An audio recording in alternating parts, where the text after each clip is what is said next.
Yo, we're live around the Comiverse, episode 40. We got your boys Crypto Rain. We had the real Randy Chavez, but he just disappeared. And Danny the Bull. Danny, it's your first time back for a while. Yeah, I'm it's really been a excited minute, to have man. I'm you. happy to be back, man. I miss the group conversations. I always love talking with you guys. Yeah, it's always fun. And I don't know what happened to Randy. And Dr. Stuff is also making Randy his said way he'll be back. back in 6 minutes. You can actually pull it out because he'll be gone for a solid at least 6 minutes. Yeah, sweet. So I'll kick him out. Yeah, you have to go poop. We get.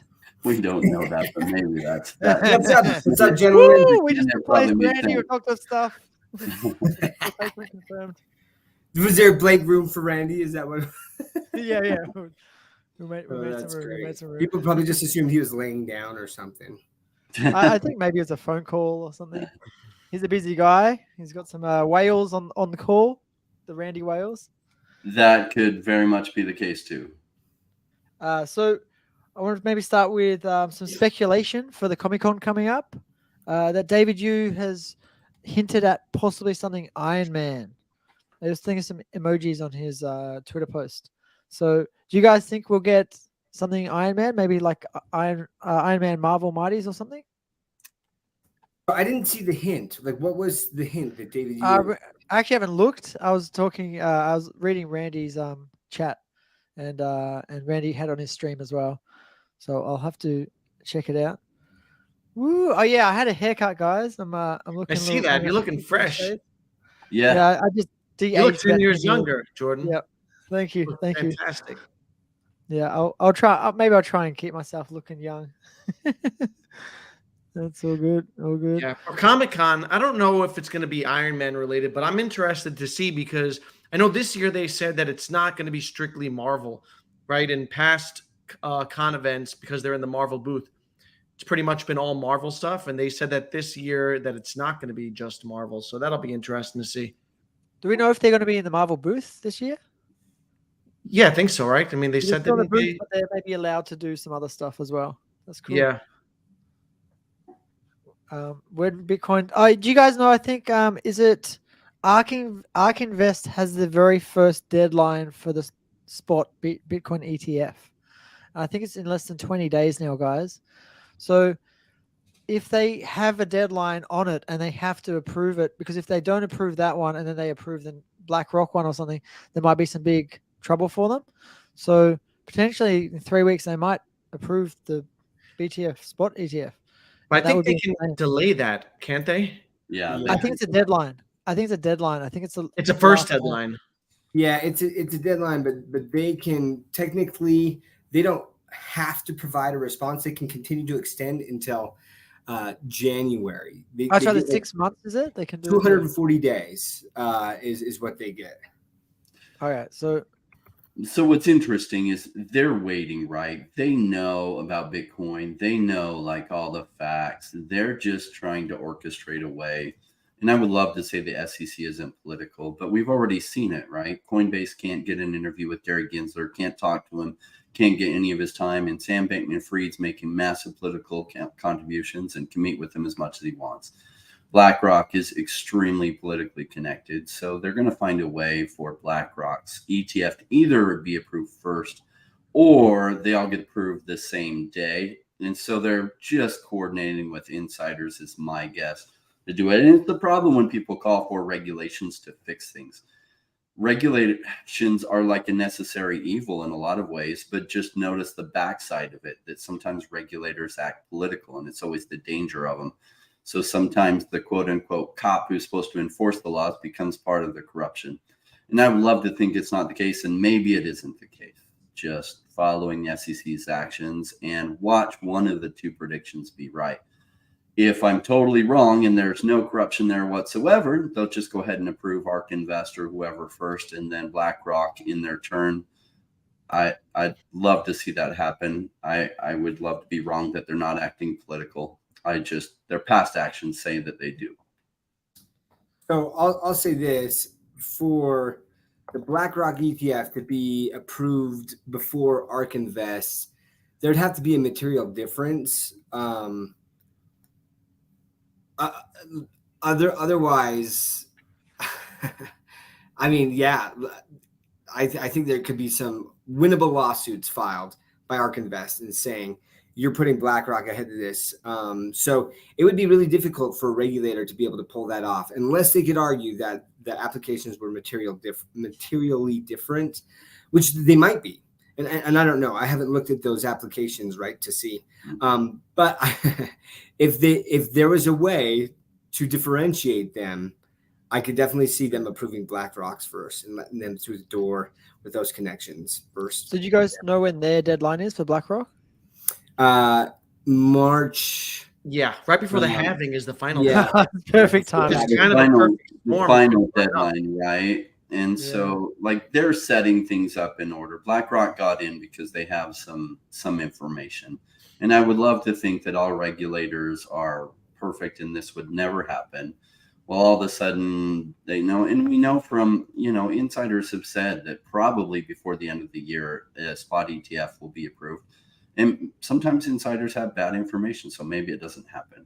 But they've also said that, BlackRock had news that this was going to happen one way or another, and they wanted to put in because the prize goes to whoever gets approved first. Now, if they all get approved in the same day, which would be the right thing to do, or approve it based on true chronological order, which would also be the right thing to do, whoever gets that approved, usually if they're first, they get 95% of the funds.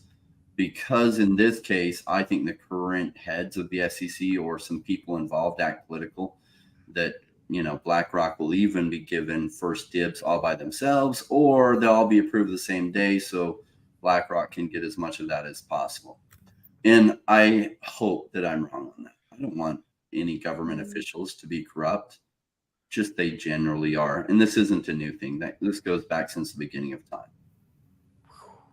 time.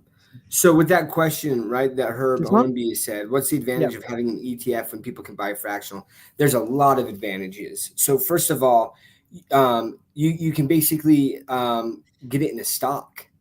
And once you get in a stock, there's a lot of people who they're not going to download get a Coinbase account and buy Bitcoin that way, right? But they'll say, hey, I wouldn't mind exposure to Bitcoin in my 401k, right, in my stock portfolio. And so then you have these hedge funds that are starting to allocate that, right? Maybe they rolled up this ETF into a mutual fund. There's just so many ways to then access, like retail investors can access Bitcoin in a way that it's too onerous for them to do it any other way. And so that's where a lot of money for them to do this ETF, they have to hold the assets for it. So that means that BlackRock is going to have the Bitcoin.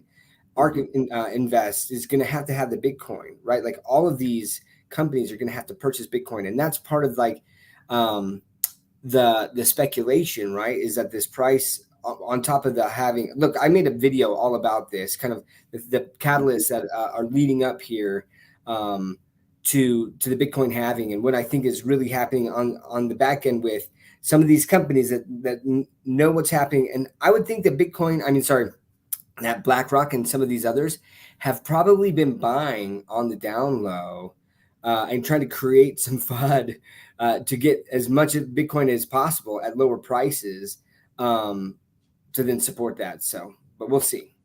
Yeah, 100%. The other thing to mention as well is I've heard BlackRock and other ones like Fidelity will package the Bitcoin spot ETF into other products. Mm-hmm. So you'll get a part of that, and that will be part of other packages and other products. So it'll just sort of automatically be put onto people's balance sheets without even necessarily realizing it. So, over time, that adds up to a lot more people into the Another spot. reason is too, if you're a CEO of a company, it seems like you can just make whatever decisions you want to make. And it doesn't happen that way, especially the bigger the company. They have a board of directors they have to answer to, and that board of directors can fire them. So when they're like, okay, we want to add on our balance sheet Bitcoin. Well, first of all, there were some accounting rules in the way, and Dr. of Stuff goes through that in his video. It's very good. It's good to understand those were in the way, and that just got pushed out of the way. But there was a second hurdle in that. They had to figure out how to custody it. And so it would have led to about 15 different board meetings and approval of the board in order to put Bitcoin Bitcoin on their balance sheets. But then when you allow Bitcoin ETFs, spot ETFs, literally now the CEO can just be like, I want 3 billion of exposure into it. They don't have to get board approval. They're already approved to hold ETFs. And so all of a sudden they can add 3 billion onto their balance sheets without having to have 15 different meetings with, 30 people having to agree. Just one person can make that decision. They can add it on like that. And so that will start giving companies exposure to it. And what happens when these companies start buying 3 billion worth?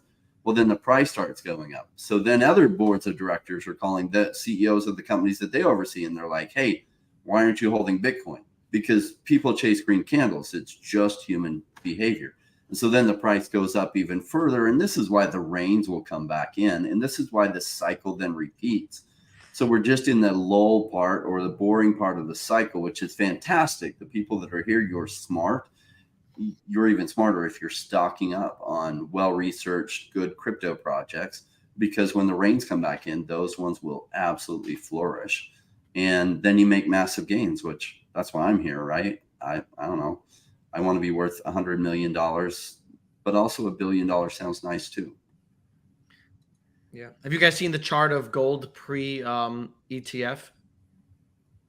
I have not. I've not looked at that. Go look at it. Yes, it's wild. It's like parabolic after the ETF approval for gold. Yeah. Yeah, and Bitcoin, because there's other things driving scarcity too that gold doesn't have. Like, yeah, Bitcoin is just a better substance, a true innovation. Gold has been the store of value since the beginning of recorded time, probably even before that. And so now there's finally something that could replace it as a store of value. And boy, that will go huge. I mean, the Saudis and a lot of the big money hasn't really even gotten in yet.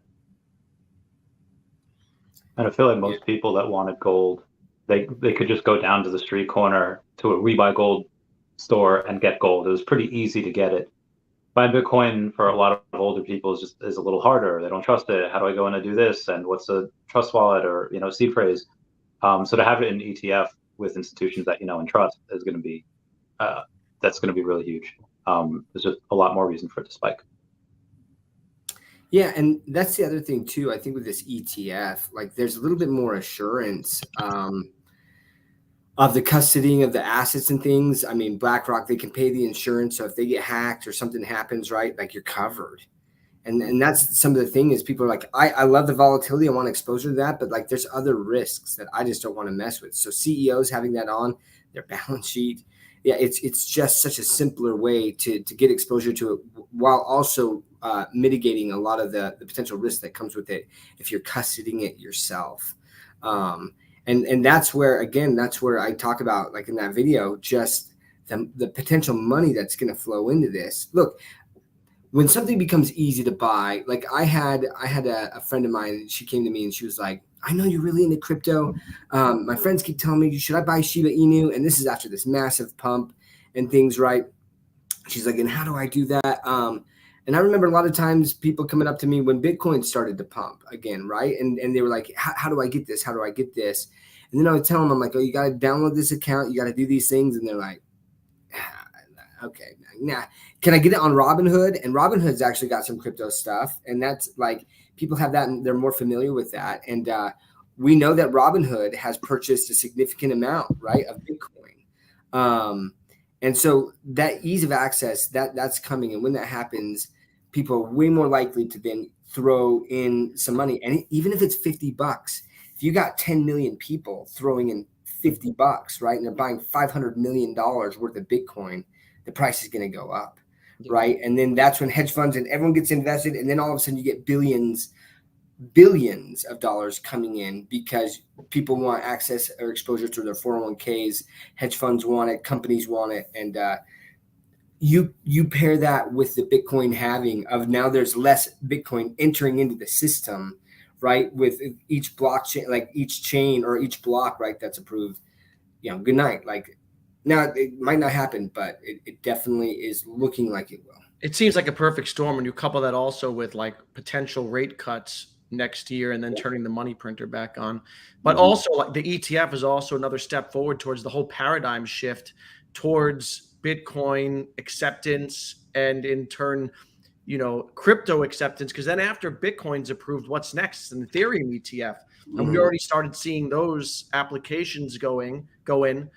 And then it just opens the whole floodgates, another step towards acceptance and normalcy. So who here's gonna file the OMI? ETF? Let's get on an exchange. Randy, Randy Yeah. can do this. Yeah, I mean, when we were talking to the Bumper CEO, I was like kind of half joking. It's like, well, me and Jordan have a token for you to bump Omi's like, oh no, Omi's like on my list. We just have to do the main ones first. I was like, oh.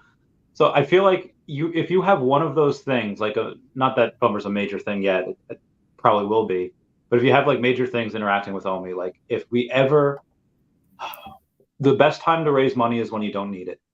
And if Veve wants to go and not just do any VC because you don't know how they're going to act, if you have a delay and you don't know they're going to be calling up in arms, like calling the board or whatever, if you want a company, let's say like Apple, to go and be your VC to invest with you, it would just take, I know you guys, I think we were talking about this last week, you guys said Tesla you would want, but if we have any of these major companies that are brand names, that are people that say them in their houses, and one of their earnings calls, they bought like 5% of Veve.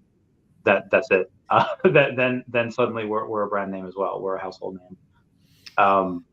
I don't know if we get our own ETF. We'll probably be part of metaverse ETFs in general, but having our own ETF would be a little wild. That would be wild. It'll be interesting to see like the burning mechanism and how that would impact that. Yeah, I mean, because these firms, to get the ETF, they're going to have to own that OMI. So basically, it'd just be supply that's locked up and how much they're having there. And so then whatever else is burning, on top of staking, on top of all these other things that Veve and Ecomi are working out, right, to add utility to incentivize people to either use it, to burn it, or to hold it and take it out of that circulating supply. That could be very, very interesting. Yeah.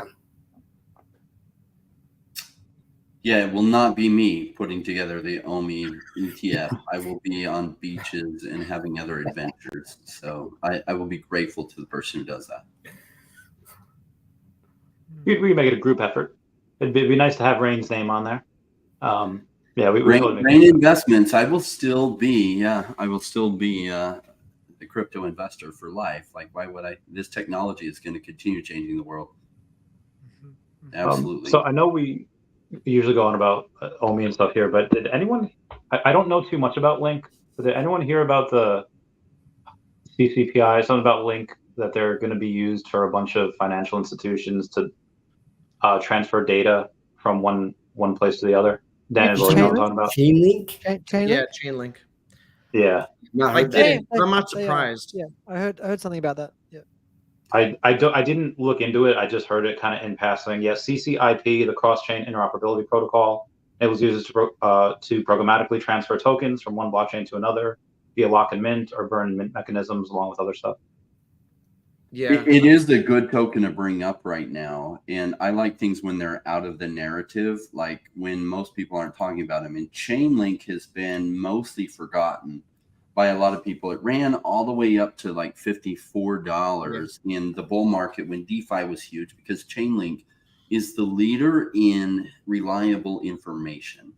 So they call them oracles, but if you haven't been around DeFi for forever, what oracle means is, hey, we want reliable information. And so Chainlink, that's all they think about. How do we give projects, smart contracts in the crypto space reliable information? So when we say OMI's price is 0.009 cents, that we know it's 0.009 cents instead of 0.0091. And so that can give reliable information to DeFi and other programs. So that's what an oracle does. And Chainlink is the absolute leader of that.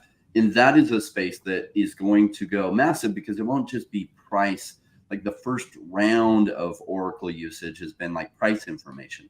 But also you need reliable weather information. You need all kinds of stuff that you need reliability for. And Chainlink is pioneering that space. and it's down at $7. It was previously all the way down to $4.80, but that was back in early June. And even at $7, it's still a steal. And people, when they were telling me, "Oh, Chainlink is the best. It's only $30 and it's just going nowhere but up," and I was like, I don't buy things when they're way up, and I don't chase into green candles. But now, like most rest of the market, it's been on a long consolidation. So if you're into like the blue chip crypto projects, it's a good one to be looking at. So I'm glad you brought it up, Randy, because not only are they lining up the right things, but it's also been out of the narrative for a long time. So in my opinion, it's relatively cheap. Yeah, I like Link a lot. And I think it's chain agnostic also, right? It works across and plug into different chains. Yeah. I mean, that's the future, right? Is that all the different chains will be able to talk to each other and communicate. A super chain. Yeah, basically. Yeah. So what will happen behind the scenes, I was talking to Juan Chain in an interview today that'll air later this week. And what's funny is already they do a lot of things behind the scenes. But for now, you have to be kind of sophisticated. You're like, oh my gosh, I have USDT on Binance Smart Chain. I need to get over to Polygon, and then I need to be able to withdraw it. And in the future, probably you'll just see that you have USDT or USDC, and you won't even have to think about what chain it's on. You'll just be like, I want to withdraw it, and it will all happen behind the scenes. And it's kind of like the early days of the internet. You had to think about, is this TC IP compatible? And you had to know like way too much. Whereas now all that's abstracted away from you. You just get on your computer and turn it on and the internet's connected and you don't have to think about what protocols or anything it's using. And so crypto's heading that way. It's still just early days. So where you won't have to think about all this stuff. You'd be like, okay, I want to buy OMI in whatever app I'm in. You just hit buy. Okay, what account? This account, buy. And then later sell it and transfer it to my bank. And that's all. Rain, do you want to answer this question? Yeah. Why do I think that they're going to turn the money printer on? That is a great question. I'm going to defer this over to Doctor of Stuff. Because this is stuff he thinks about all day long. Yeah, so we know that the Fed right now, they've paused doing anything with rates. And they've also mentioned, number one, that they don't think a recession is going to hit, or if it does, it's not going to be until 2025. So we'll see if the money printer actually goes on. But like with rates this high, so here's the thing. In the next, I think it's like 20 months in the U.S., there is $1.5 trillion worth of commercial real estate that has to be refinanced. So banks, what they typically do is they'll make loans to commercial real estate properties for like 3 to 5 years at most. They don't make it much longer than that. Sometimes you'll see 7 years, but top 7 years. And the interest rate's going to be pretty high if that happens. But anyways, so you had all of these massive multi-million-dollar properties, okay, that had a rate of 5%. 4.5%, something like that. And now $1.5 trillion of loans are going to be renewing at like 8%, 8.5%. How are they going to pay? How are they going to pay that? And on top of that, you have companies because of COVID that came in and they sent all of their workers, they created teleworking protocols and things, right? So now they don't need to be in the big cities. A lot of the workforce is in there. So then now they don't need all the office space. Right. So there's some massive things that are coming down the pike that could really, really hurt the economy. And if that happens, the Fed is going to have to reverse their stance on interest rates, and they're going to have to lower interest rates, and they're going to have to pump liquidity into the market. And that's not only that. Then you've got the housing market. You've got Airbnb. Rain sent me this video, and he was like, "Hey, what do you think about this?" And this guy just goes over for like 20 minutes on Airbnbs, and we're seeing it in New York, Danny DeBull, right, where they're implementing some pretty stringent laws on how you can have an Airbnb. Well, there's a lot of people that either use their home as an Airbnb to help pay their mortgage, or they have a second or third or sometimes 10 properties, right, and they're cash flowing this. But now these laws are coming in. It's not just New York, but New York has done it. You got Texas, you got California, you got Arizona. They're coming in and implementing these laws. And what's going to happen is it could flood the market with properties. Oh, you're saying they wreck Airbnb because they're doing the same thing in Australia now as well. Yeah, so wreck Airbnb, not Yeah. just the company, but then the people who own all of those, right? So now all of a Yeah. sudden they can't Yep. afford their mortgages, right? And so then this all hits, and then there's a flood of unexpected properties on the market, and you have all of these construction companies that have been building up, and they're building all of these condos and things, and now they don't have enough people to fill them potentially, right? So there's a lot of things coming in the next 24 months that could really cause the Fed to reverse their stance and turn that money printer back on. Yeah, 100%. This is There's just what actually a ton of millennials have been waiting for. yeah. There's absolute ton of reasons. Right. And the other thing is Right. that the bond market in America now, like China's not buying the bonds, right? So they can't sell the bonds, so they're going to have to print money to buy back their debt because they can't afford to have like that's the only way that they have out. So they're going to have to print. There's a bunch of reasons.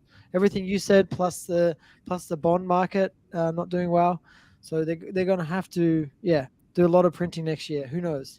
Yeah, that was a great question. And though I would have had a good answer for it, Doctor of Stuff thinks about this stuff in his, in his life and for other things that he does. So you had the expert here. So I'll always defer to the person that is amazing at this. And so thanks, Doctor of Stuff, for I appreciate that. And it was a good question because the money printer is going to go burr. It has to.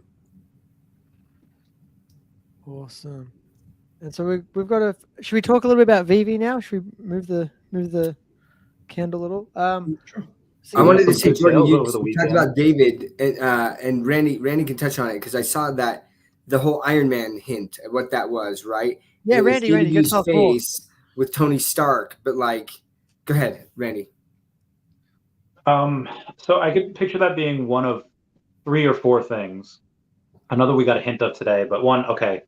He retweeted Veve, which says "I heart New York." That could have just been a tease of either Comic-Con, or they actually retweeted that or tweeted that on New York Day. I never heard of New York Day until this year, but they tweeted that. I guess they might be on the up and up for all holidays. They do it for a bunch of other holidays, whether it's American, Christian, Jewish, or not. Well, they didn't say anything today for Yom Kippur. Anyway, they go and he retweets that with his face on Tony Stark's face, or that face blend. So it's I'm thinking either a Tony Stark Iron Man Marvel Mighty, because we usually only get one Marvel Mighty per Comic-Con per year. In 2021, it was October for Captain Carter, and last year it was the Deadpool Chimichanga truck, and then this year it was the Adam Warlock at San Diego. So it could be that this year they want to do that one for New York Comic Con, but we are getting a Marvel Mighties in November for the Marvels movie. So I don't know if they want to do one right after the other, but that also could be like a Statue of Liberty type of thing. I don't know how you would get the rights for Statue of Liberty. But we got it for United States Postal Service, so I guess there's a foot in the door there somewhere. They also could have something to do with Monopoly, because we had the Monopoly guy last year advertised at DCon, but we never got him. And then today they had announced from Ron English Propaganda's thing, kind of a collab between him and the Monopoly man.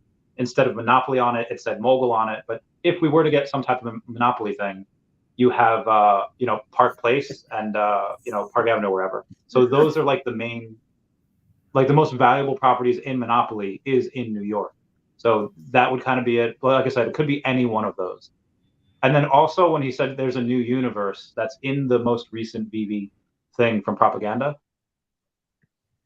an extension of the universe, could they mean like, oh, hey, outside of Veve City in the Veveverse, one of the first IP branded worlds could be the Ron English Propaganda thing.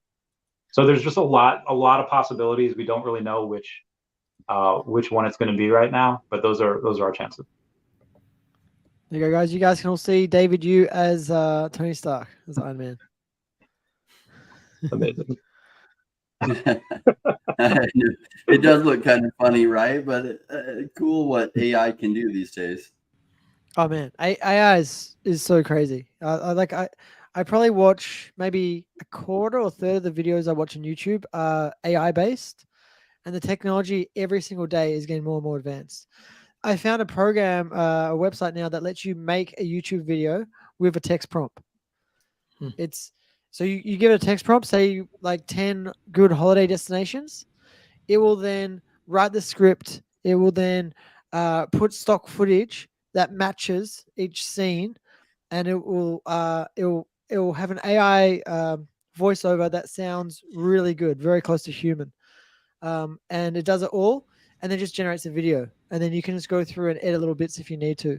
But it's like it's pretty good. Like it's getting really close. I mean, obviously, right now this is using stock footage, but imagine when they can generate proper videos. Like YouTube's going to change completely. It's and Netflix will too, right? It'll be like you just type in a TikTok. text prompt of what type of movie you want, and they'll just generate it. I want an action comedy with sort of like Iron Man mixed with Spider Man, and it'll just take a few hours to render, and you come back that night and you can watch a brand new movie that no one's ever seen before. That's custom made for you. Like that's where I see the future going with It's kind of content like creation. that Black Mirror episode. You guys watch Black Mirror? Yeah, that was a really good one. The Black In the Mirror. new That's the new season, season. yeah, the Selma Hayek one.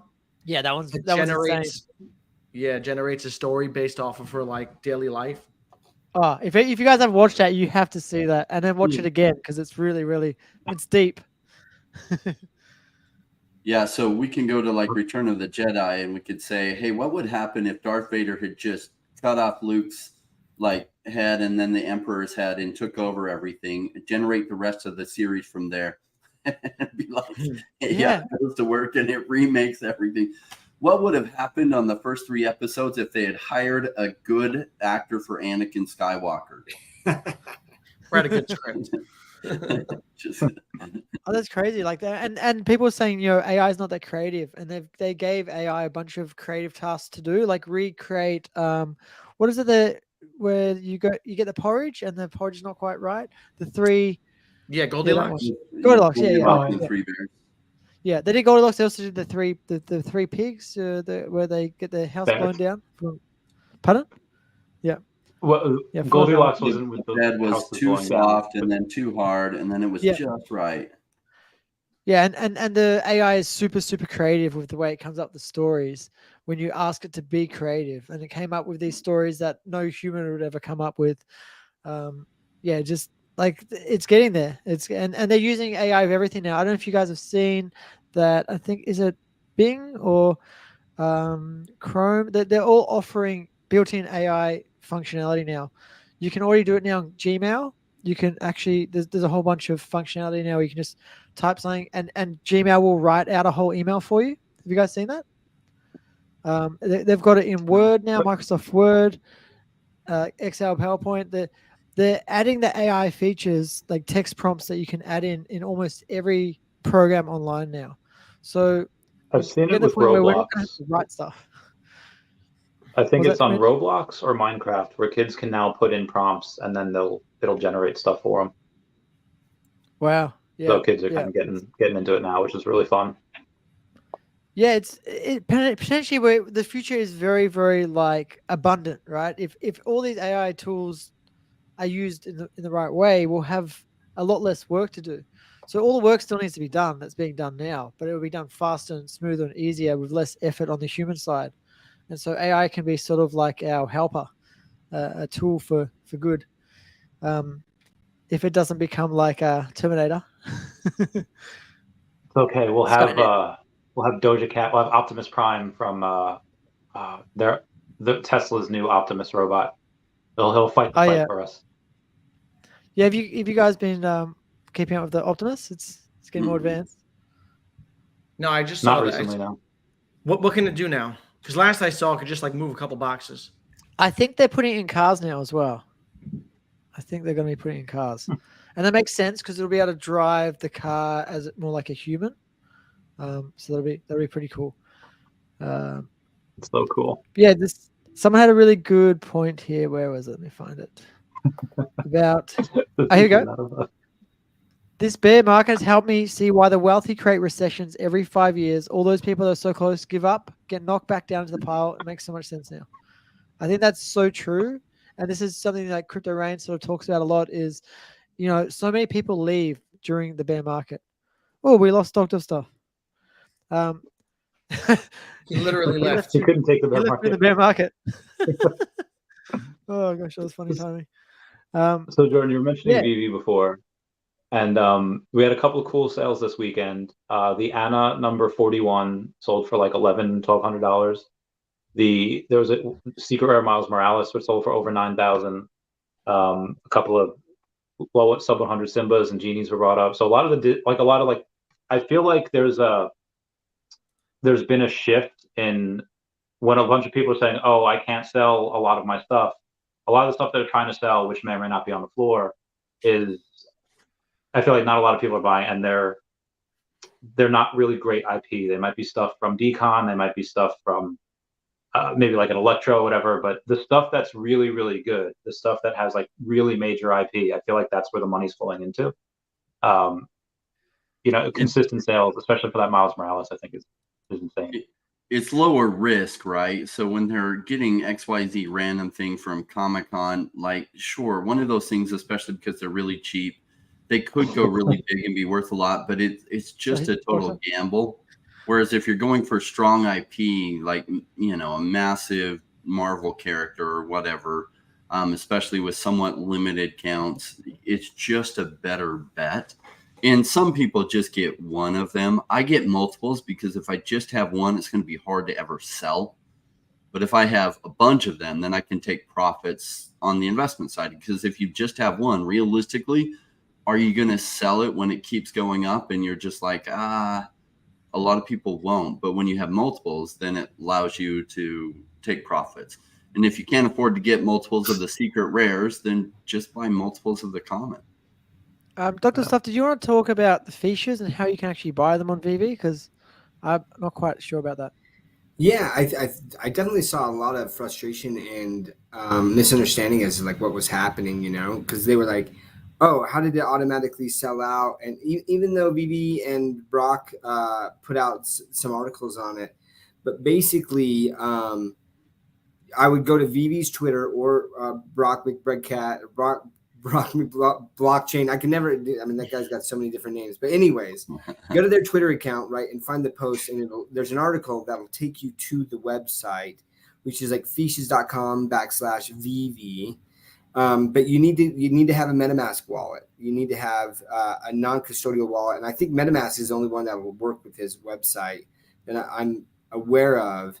But then you have to have ETH in that MetaMask, and you mint it. So it's just like minting an NFT on, or purchasing something from OpenSea. Like you have to have that non-custodial wallet to be able to do that. So you have to have 0.033 ETH plus some gas, ETH for gas, right? So it's around, depending on the time of day and how busy the Ethereum blockchain is, it's going to be about like $62 to $65 to mint a fiche.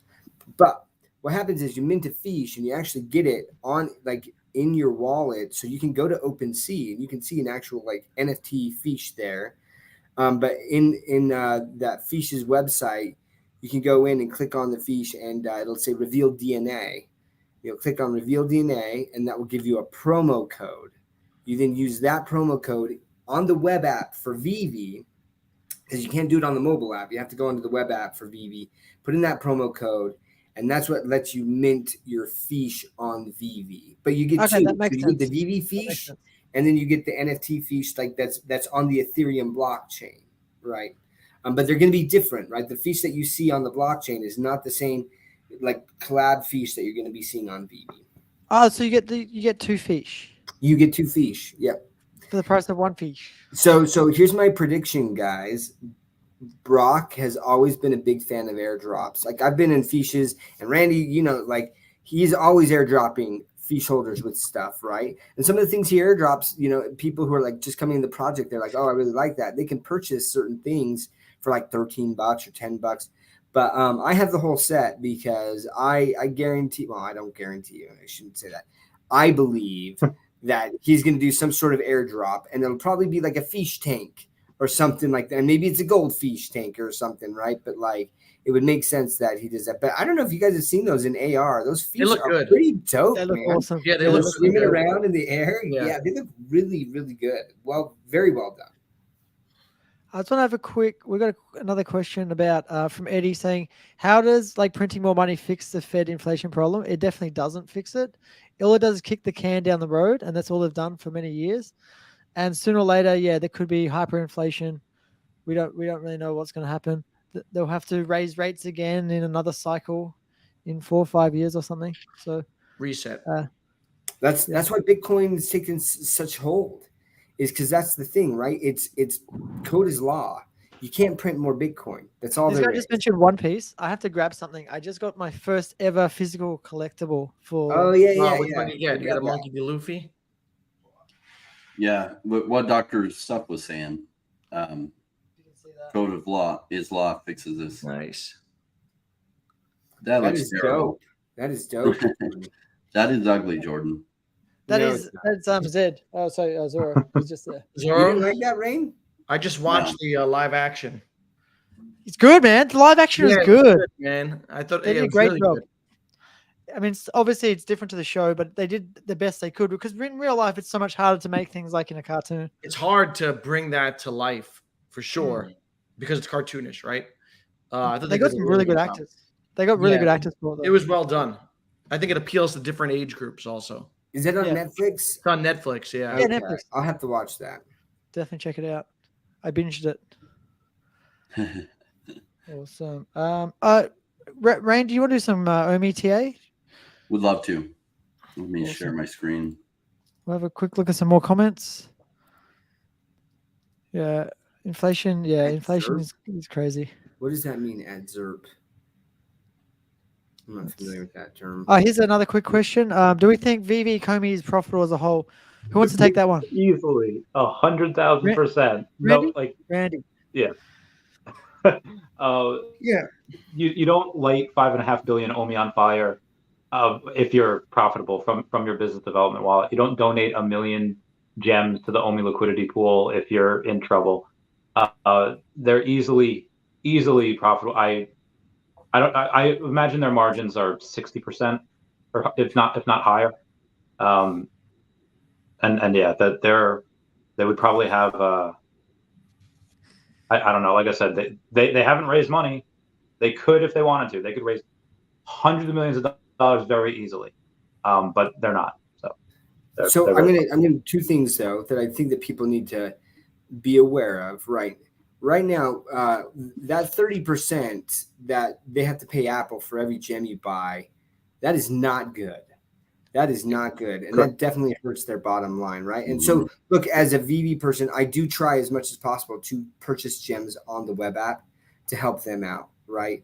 But basically, someone buys one gem and then they cash out. They have to cash that out at $1, right? But they only get 70 cents of that dollar that you purchased a gem with, right? So they've got to make that up somehow. And they do make it through like the 2.5% fee that they get with transactions that occur on the secondary market and other things. I do think that that's one of the reasons right now that it's a higher threshold to cash out for that $500 mark. 100%. But I do believe, and we know that Elon Musk is going after Apple for that fee. It's absolutely atrocious. That is monopolistic. It's not. That has to be stopped. And so if that stops and that drops, if Elon's able to force that to drop, I could definitely see Veve then dropping that $500 cash out threshold. But like people are like, well, why doesn't DC do that? They don't have a $500 threshold. They don't have a web app. I mean, they don't have a phone app, right? So they're not paying that 30%, but Veve does. So Let me go into some TA for everyone. Technical analysis for those that are newer. Now, unfortunately, the OMI charts kind of reset. So there's a lot of history that doesn't show when we look at it on TradingView. And the history took us all the way to 1.4 cents. So before it came all the way down and then went back up to this point, essentially 0.7 cents. And then below, it was even much, much higher. And unfortunately, it doesn't go back to where we can see when it was really, really, really cheap last bear market. So it was way, way, way below where it is now. And what happens is a lot of people chase green candles. And when things are nice and boring, They don't buy because of recency bias. I saw somebody in the comments bring up recency bias. Recency bias, I think about all the time as an investor. As an investor, I think, well, why do people make stupid choices that they do in crypto all the time? And they do make stupid choices because they're emotional.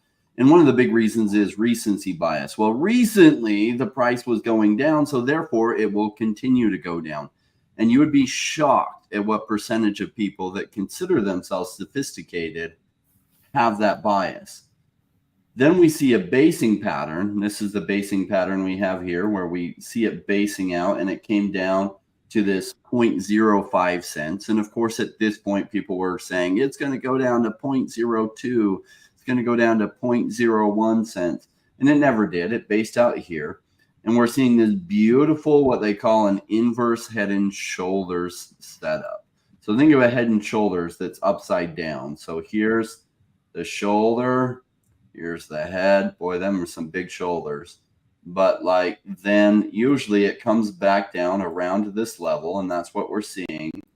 And then it's usually ready to go off to the races. And realize in this next run, it'll probably far exceed where it went last time. And where it went last time during the run was 1.4 cents. And so even if it only did that, from where we're at now, that's almost 20x. And that's just if it goes to where it was before.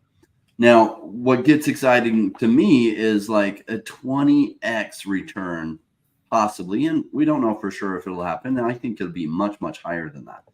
But that's not even really possible through most stocks. Like Tesla is one of the best performing stocks of the last like century. And still, the best it did in 1 year was 7x, which is incredible for a stock.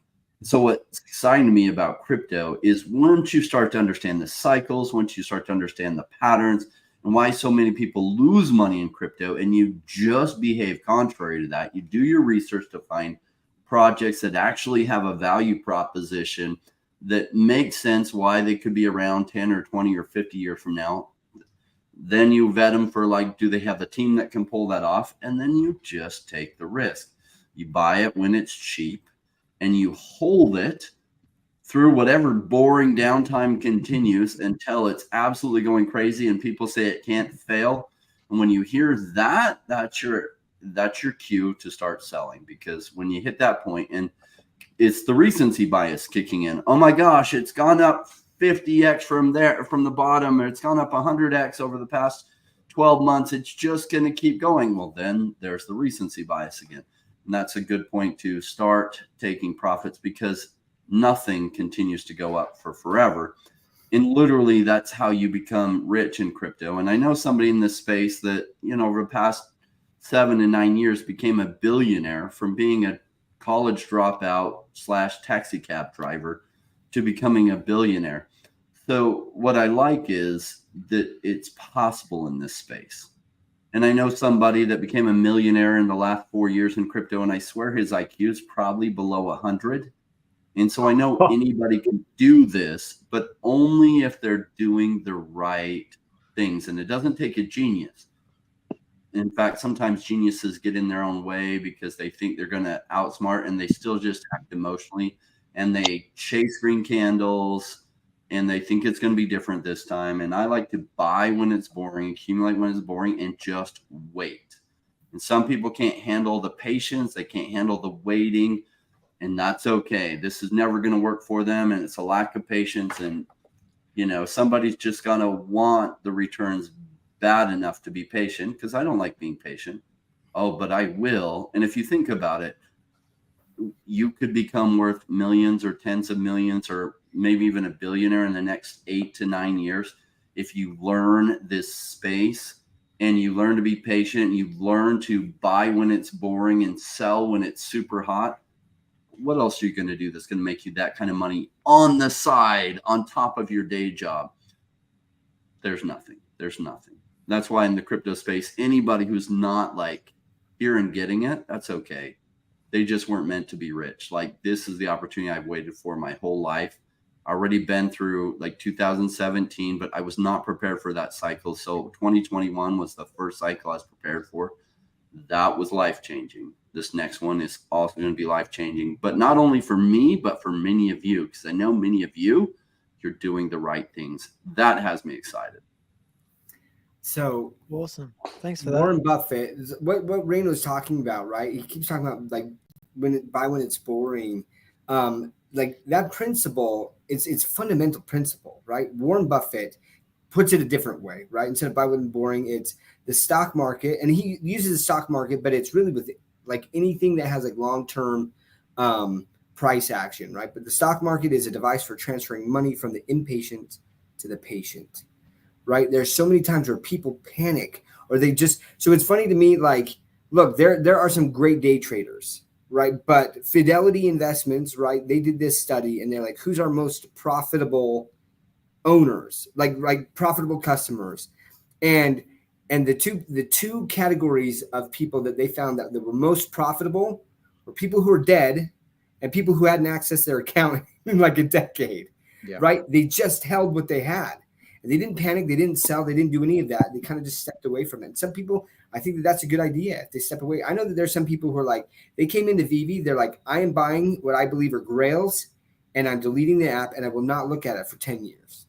And if Veve is still around in 10 years, it's going to be awesome. But I don't want to worry or panic or accidentally talk myself out or, and sell out of something, because I understand that I have this conviction, and I'm just going to put the money in and walk away because I know myself, and I will try to do the market, and I think overall you look at the people who, and that's shown by that Fidelity Investments study, that day traders, they might be able to talk about these great trades that they do, but most of them, they don't talk about the losses that they had that brought them down lower than what they were before. They're not making a lot of money. Most of them don't. But the people who do over time are the ones who just hold. They just hold. What if you bought Tesla when it first came out and just held, right? Instead of day trading and trying to do all these things, where would you be, right? What about Facebook? Like, there's so many stories of that you just say, this business has a strong fundamental like reason to exist, that they are solving a problem. They've got a great team. I'm going to buy this and I'm just going to hold, and we'll see what happens. Only one of the people I watch become a multimillionaire in this space knows technical analysis at all. And that's not actually what even made him rich. What made him rich was buying and holding. And so what's funny is most of the people I know that are really good at technical analysis, they're not rich.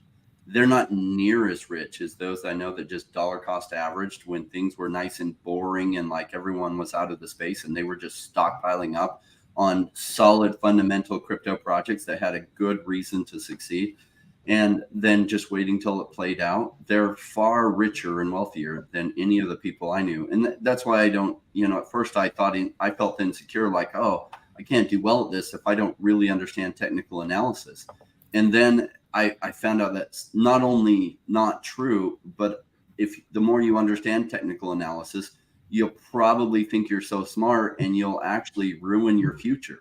So I don't encourage like dive deep into that, because most of the people that do that, they don't do well. They don't do near as well as just buy and holders that just hold for longer periods, and they do a lot of research. So they make smart picks when that pick is out of the narrative, right? So OMI strongly out of the narrative. That's exciting. Now, if the price were already $5, I'd probably come on the show for all of you guys. But like, I wouldn't be saying, oh my gosh, buy OMI, it's cheap. Because it's not cheap. At $5, I'd be like, yeah, we had the craziest run ever. I'm selling almost all my positions. Yeah, it might go to 15. It might. That's 3x from here. I'm up crazy numbers. $15 OMI confirmed.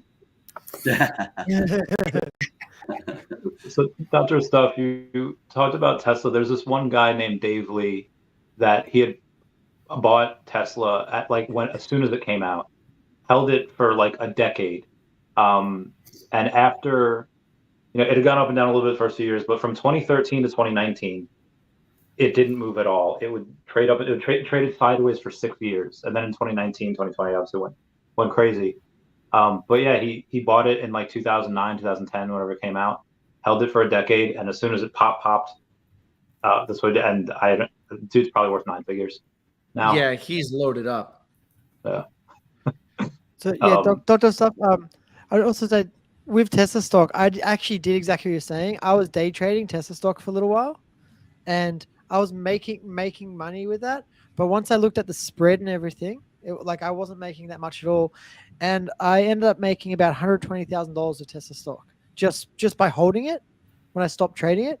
How had I just bought and held at the start instead of the trading, move myself over, I would have made 200 or 300,000.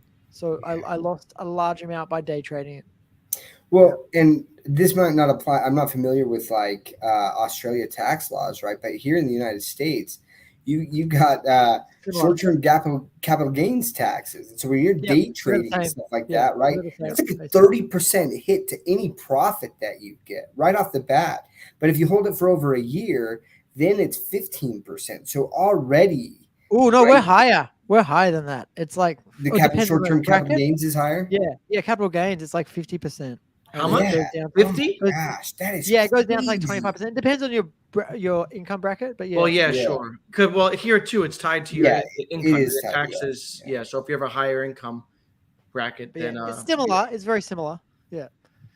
So yeah, for sure, I definitely would have done so much better. By the way, shout out, we have 140 people watching right now. I believe Yes, this might be our fam. I highest. love that's Woo! Every 140. huge. week Nice. we're just going up a little That bit is more. awesome.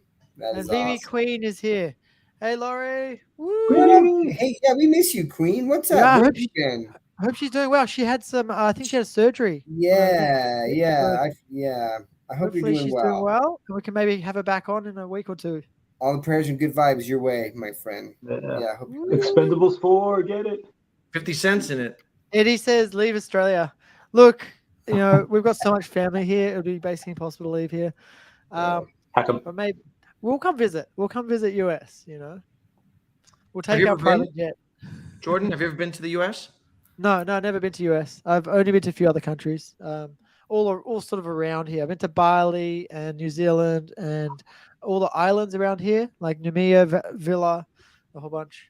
Vanuatu. Jordan, if OMI hits over $4, we do expect you to buy a private jet. We do expect you to put like your branding on it and to That'd be cool. fly. That'd be so cool. Around the Comiverse, Monday night, 6 p.m. That would be sick. We So will be if you were to do shooting that, we would from have to his continue this private forever. jet as we all go on vacation together. Yeah, I Yeah. mean, look, the thing is, right, this isn't the bear market. We're at 141 people watching. What's this going to happen in the bull market? Because I know it's not just like double; it's more than that. It's like 10 times. We might get 1,000 people watching. Yeah.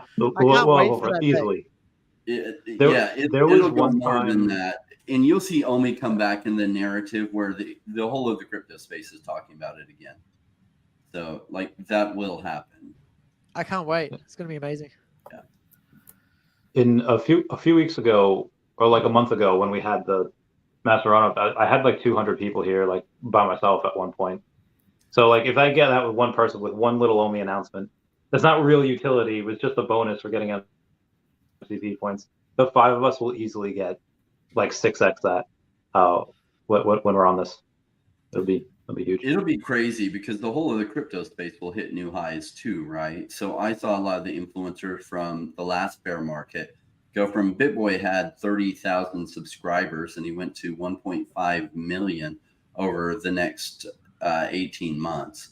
So most of them grew tremendously. Like some of the altcoin daily and altcoin buzz went to 500,000 and then a million from 20 or 30,000 in the bear market with almost no views. And so just as everybody floods back in, and everybody will flood back in after the prices have gone 10x from here on a lot of things. And then they'll continue going up for a while and you'll just see massive views. And then it will peak out and it will come back down. It always does.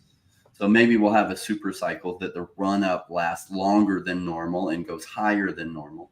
But then it will turn around and go back down and people will leave the space again. And we'll have another bear market, be a couple of years, and then it will turn around again.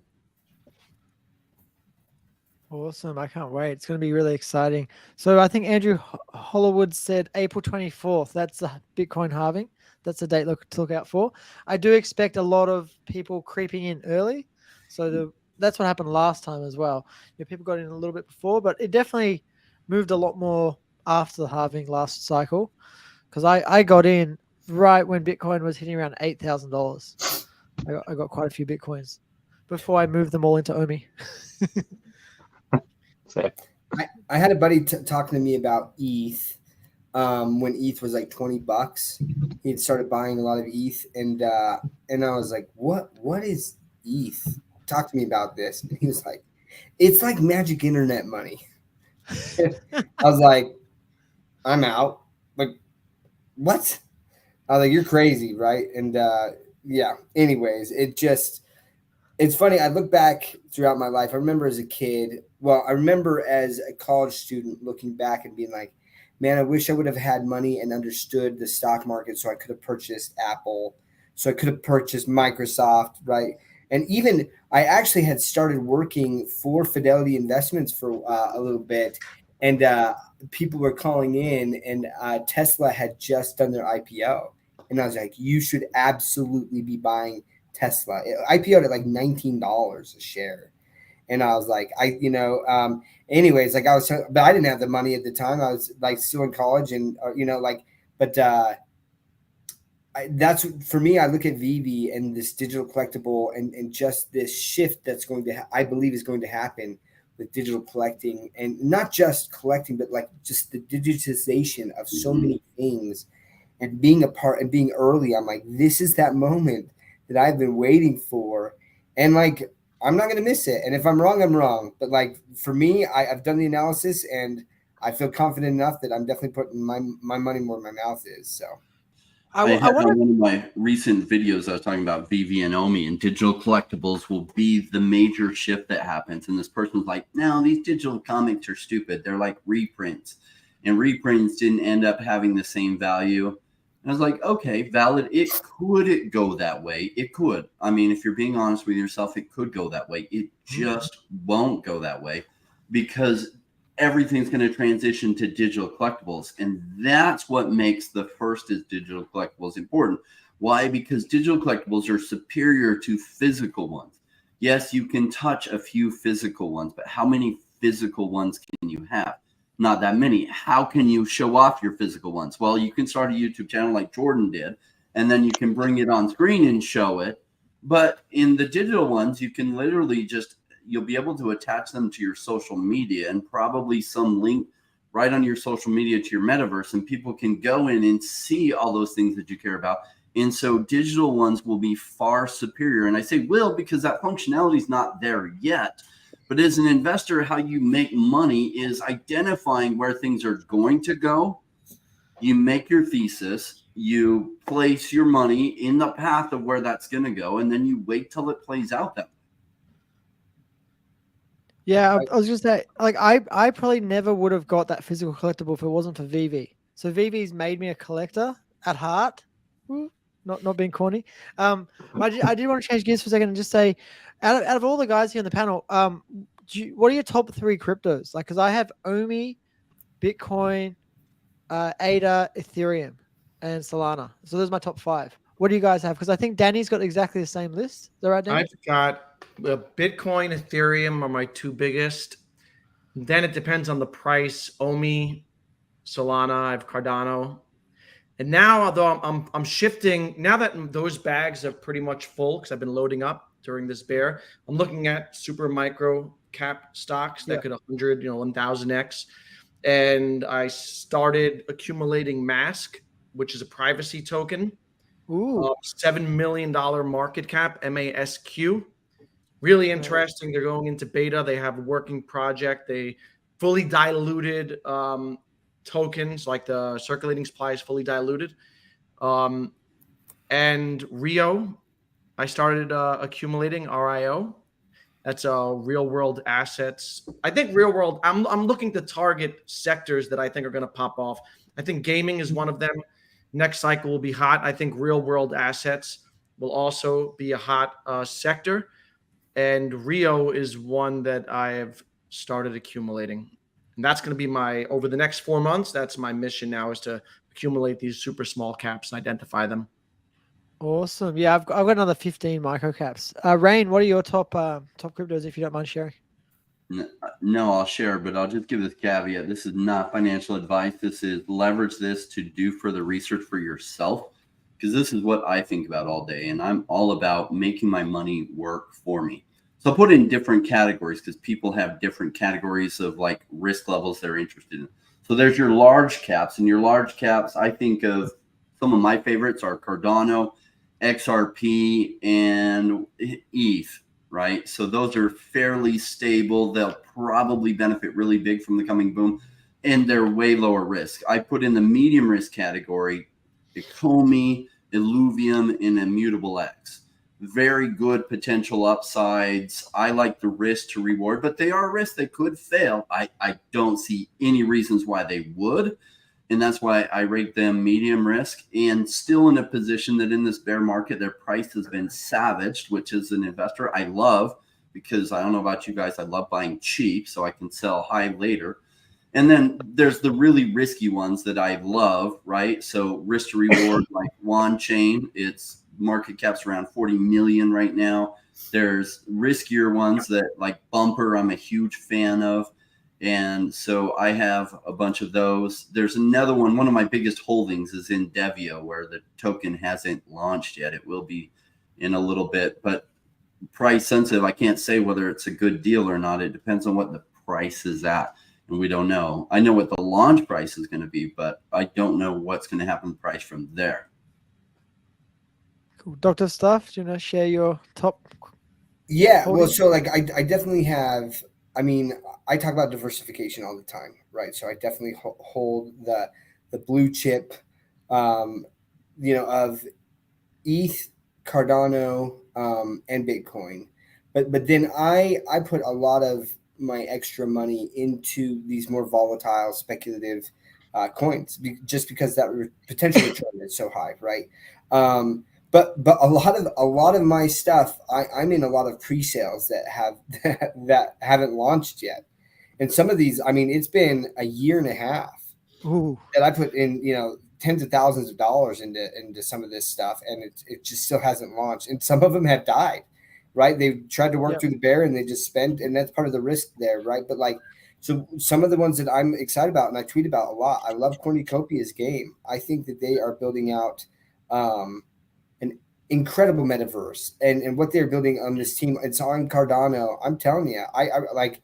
I'm excited to play it. They built out this racing game. They're doing a mining game, but they're also truly building out this metaverse, and they're implementing like real world mechanisms of like, to build your house, you got to have like the lumber and the ore and different materials, right? So you're going to be out there doing that, or you're going to have to pay someone for their services, right? You're going to have to go out and buy that, and maybe you can use Kopi token to purchase those goods that someone has gone out and done the work to do that. The graphics, it's all like, so sometimes some of these companies, they'll go out to, I can't remember where it's at, but they'll go and purchase these pre-made assets, right? And then implement them in their games. This is all very unique. Like they have done it themselves. They've made it all themselves. So I love Cornucopias. And I'm going to shout out Andrew Hollywood's here. So I'm going to try to get them on the channel. But so Andrew Hollywood's is part of this. It started out as like a 10,000 PFP project called Crypto Walkers. They've since rebranded, and now they're Walker World. And these guys have partnered with so many different companies, but they have hired people from like Epic Games. Like, I mean, they have really started to build out this team. I'm telling you, you got to check out Walker World, just their Twitter profile, and some of the gaming action. It is phenomenal. So I actually have several sets of their different NFT characters and things to play that game. But that's not a token, but that's just NFTs. But I'm really big on the gaming thing. But yeah, I love Kopi. I love Omi. Omi's a big one. And then the other one that I actually have a lot of tokens in is Animal Concerts. And I also own quite a bit of Bump, but Animal Concerts is, their whole platform is concerts in the metaverse. Now they have connections, like they are partnering with like Alicia Keys, Billy Ray Cyrus, Snoop Dogg, and others that they haven't announced, but massive musicians, and their token right now is totally like What do you know crushed. the market cap is? It's really low. Let me. 2 million.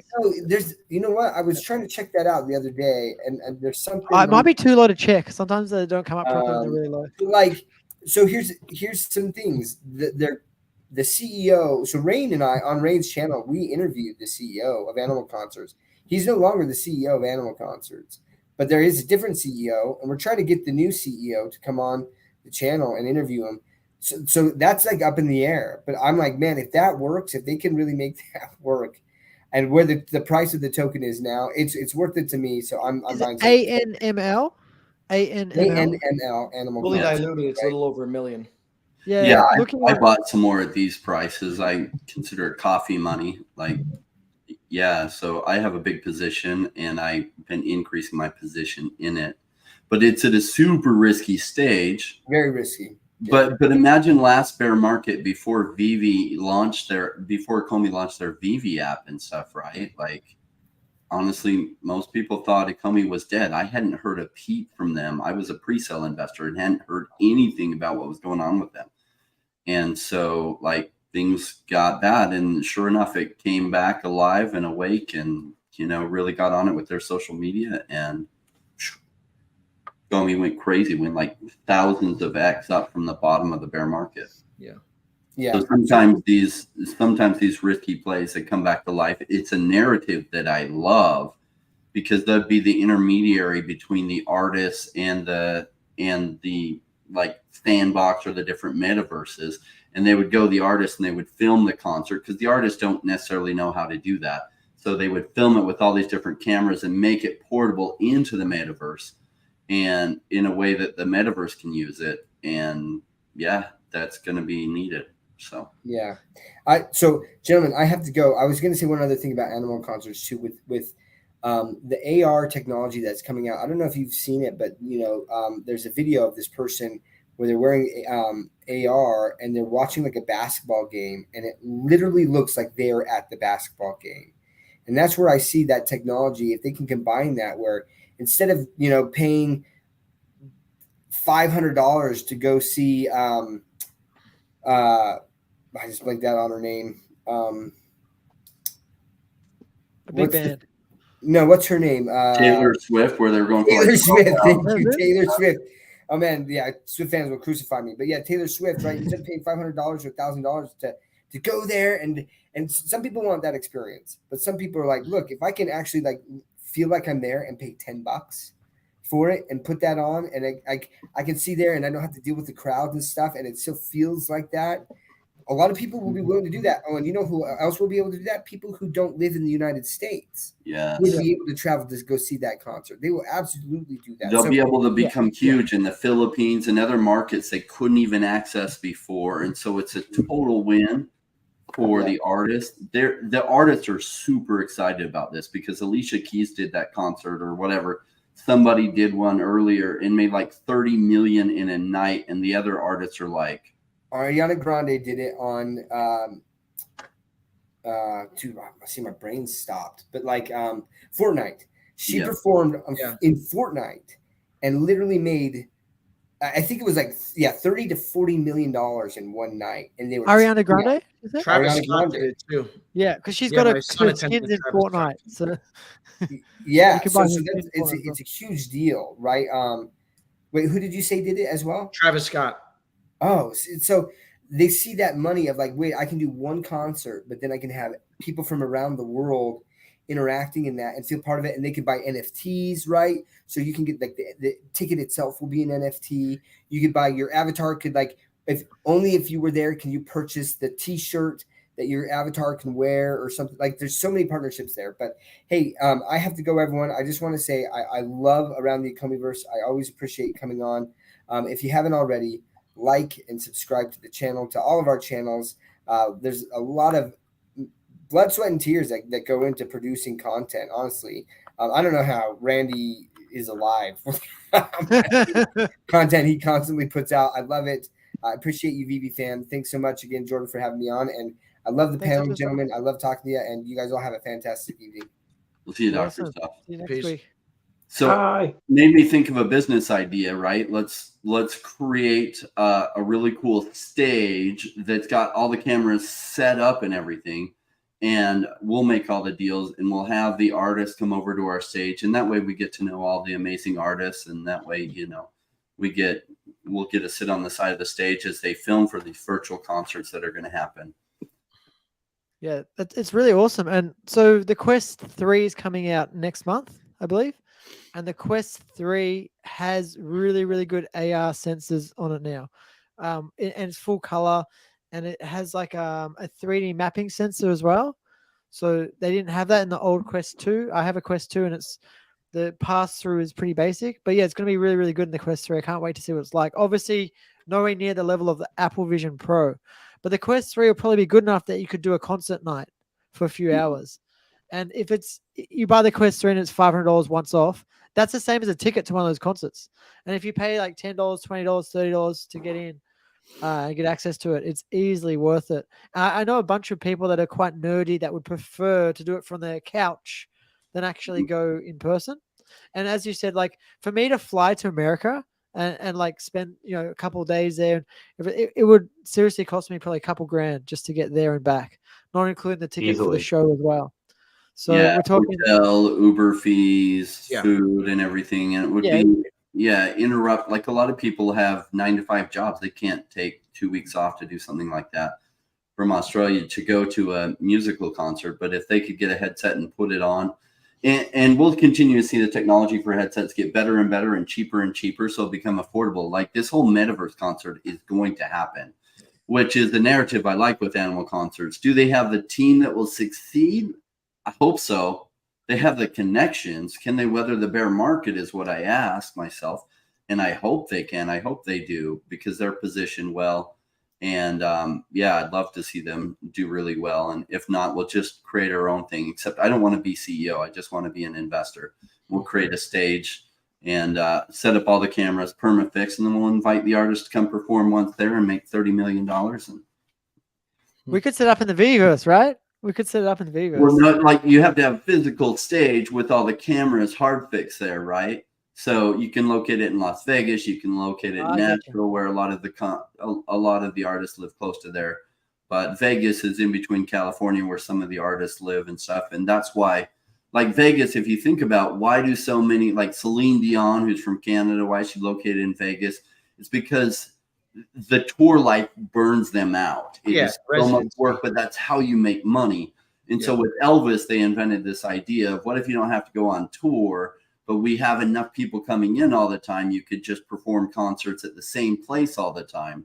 And that's how this whole Vegas thing came about and the idea behind it. So they don't get so burned out on tour. But when you can do a metaverse concert and they can make, say, 30 million in one concert, versus 30 million over 100 concerts, the artists are going to be all about it. So it's a niche that could do really, really well. Yeah, not just that, they've also got the 3D cameras, right? Like they've got you've got 3D cameras that will be able to get 360 degrees. So potentially you could do things like go on the stage with them. Obviously they can't interact with you, but you could go on the stage and you could see them in a way you can't see them normally.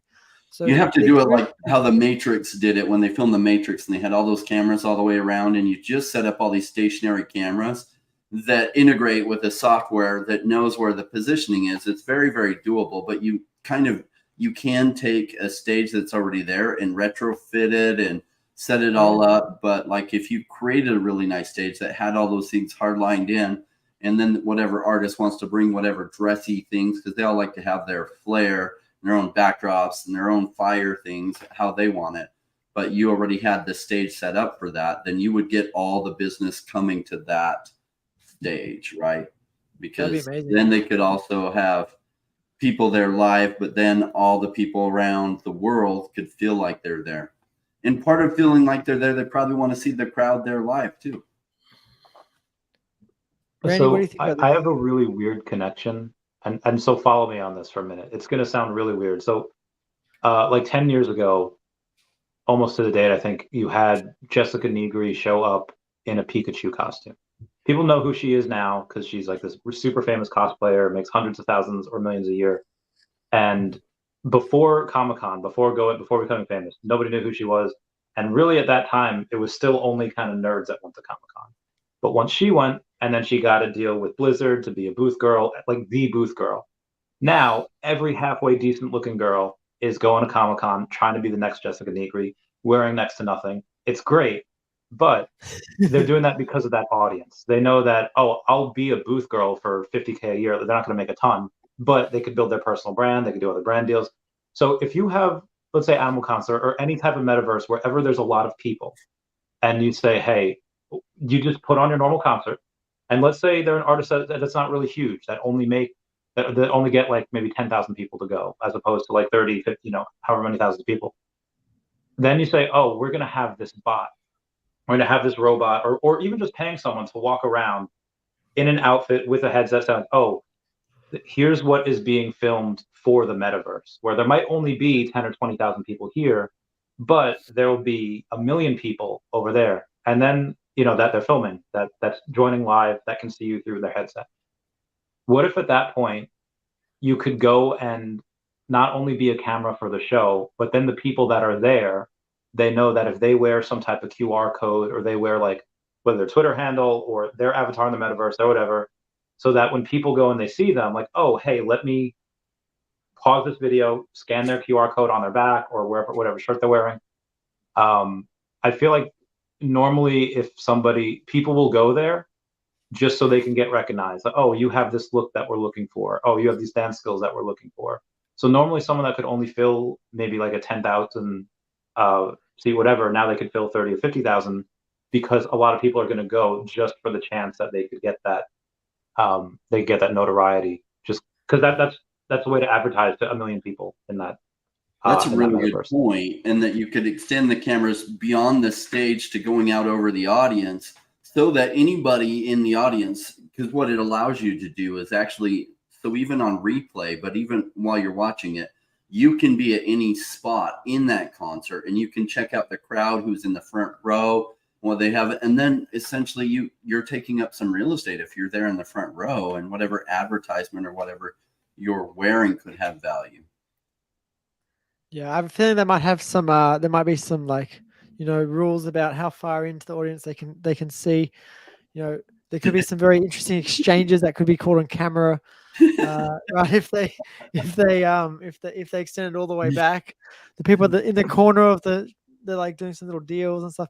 Who knows what's happening, right? We don't want all that on like, camera. oh, my Pieces are gonna get husband's caught. on business in New York. Wait, he's here at the concert with who's he with? Yeah. His side Imagine piece. there's like a guy, and I was like, "That's my wife there. What the hell?"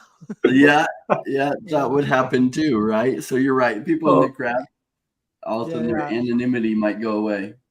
But yeah, it's a really exciting future. Obviously, some people are scared about everything becoming online only and people not meeting up in real life. And I don't think that'll ever happen. I think it'll just be that there'll be more options. There'll be more options of what you want to do. And some people don't like going out of the house. I literally have a few friends who almost never leave the house. They're very, computer nerds. They like to play video games and they like to do things online. They would love to go to these concerts if they could do it from the comfort of their house or their their office chair. But I also know some people that only like to go out in real life and interact with people. They don't want to do things online. So there's definitely just a large variety of people, and we're just going to have more and more choice over time, which is a great thing. They probably will have some in the future, some kind of AI avatar, right? That you could have some kind of headband thing that's transmitting to whatever software, and it would actually picture you as the AI. That way, XYZ business executive that doesn't want his wife to know he has a mistress with him at the concert, or reverse, the wife is there with somebody, they would. That's true. They could have AI avatars that override the Yeah. person. That would be so cool. Because then you can also go as whatever character you want, and I mean that'll further going on what Randy was saying, right? And so then people will, in these NFT avatars in the future, will have some value. Some of them that are extremely rare. People will want to go and show it off at the concert. Yeah, I mean Have the you other guys- thing is, go for Randy. Oh, so it's just, have you seen that meme where this guy's like, oh, me and my girlfriend, me and my wife, whatever, she wanted a ladies trip, but just a coincidence, she found out her personal trainer was at the same trip at the same time. What a coincidence. Some people live in denial. That's funny. Well, the thing is, the other thing they could do, Rain, is if everyone had like really good quality AR, maybe the Apple AR headsets, you could actually be like in the crowd and they could put you in virtually. So you're now interacting with people that are there in real life and people who aren't there in real life, but you can still see them, Mhm. right? That's more of like a crazier reality where you don't even know if the person there is really there until you take your headset off. Oh wait, they're not really there. Like that'd be crazy. You could all dance together and stuff. I think different ideas that way will be played around with over the next 10 or 15 years. Like right now, it's a little bit hard, a little bit fuzzy to guess into the future that far what it might look like. But you can see these things, the technology being built so that these things will be possible. And if there's money there and people are willing to pay for the experiences, that's what's going to happen. So we need to tell David Yu that we're gonna get some AR concerts in the Vverse. That'd be awesome. And he's got the Yeah, connection, Dr. right? Seth and I offered to connect them up to animal concerts, and I think we did connect them up. I don't know whether conversations have happened. They may have already even happened. I don't remember. This was And about 6 months ago. speaking of David Yu, I've been in contact with him in emails. I won't give any details out, but I will say that David Yu will be coming on Around the Comiverse. So make sure you stay subscribed, or if you haven't already, subscribe. And make sure you come every week because you don't know which week David Yu might just turn up. So yeah, just a little heads up on that. And I want to wrap this up in about 4 or 5 minutes. Do you guys want to go around and give your parting thoughts? Danny the Bull, do you want to start? What's your yeah, no, advice I mean, to I'm just right now, I think it's a perfect time to continue to execute on your plan. And like I said earlier, I'm really diving deep into small cap coins. So I'll be watching a lot of your content, Crypto Ranks. I know this is what you're really interested in. And, similar to Doctor of Stuff, I'm segmenting my portfolio between this. I have like the safe stuff of like Bitcoin, Ethereum, the mid-range stuff, OMI, whatever, and now I'm looking at the micro caps. So it's an interesting time, man. I'm really looking forward to the next few months. awesome. Yeah, Thanks, Danny. absolutely. There's Randy, any parting thoughts? yeah, there's so, and I promise I have a train of thought here. When I was like younger, a kid, before I had my first job, I was like a little weird because I like the normal stuff, but I also really loved animals. I love talking about animals, and nobody else really had that passion or that interest. And it wasn't until I got one of my first jobs at East Village Green Animal Hospital. It's like, oh, everyone here super loves animals also. I'm not that weird. Or maybe I am weird, but I can be weird with these people. There's there's a video on Apple from either a few days ago or a few weeks ago. It was after not their keynote, but their most recent presentation, that had said, hey, there's a lot of super lonely people in this world. And I've seen it before, like especially men. And where do you go and what do you do if you're super lonely? A lot of people like not really anything if they're introverted, whatever. But if what Apple can do is they could help cure loneliness with their VR headset. So like, hey, you could be out and about with your friends and you don't have to leave your apartment. And you can go and even if you don't have a lot of friends, okay, how do you find the best community? Well, I mean, we were talking about communities before, XRP, Cardano, but Akomi and Veve has one of the best communities that I've seen on here. And I don't just mean like, powerful, lots of money being spent, although I mean that too, but I mean like people that are just nerds, like people that just, it's like David Yu, like he's just like one of us. He likes collecting things. He nerds out on stuff. So what better way for people to get into this by saying, okay, I'll get the Apple Vision Pro because other people are and it looks fun, and then for them to find a community and then to go and not just have to spend a ton of money. You could just get one, rare Spider-Man for like $60, $8, whatever it is, and then suddenly you're part of it. I think a lot of people are really underestimating that. Yeah, it's gonna be amazing. I agree with that 100%. One of the downsides that's held people from becoming rich for a long time is that until you're already rich, you're locked out of the early stages of investment. So we talk about, oh my gosh, you could have bought Google at the IPO. You could have bought Tesla at the IPO. Do you know that there was funding raised before that? You just weren't allowed to get in. Why? Because you're not already rich. You're not, what is it called? An accredited investor.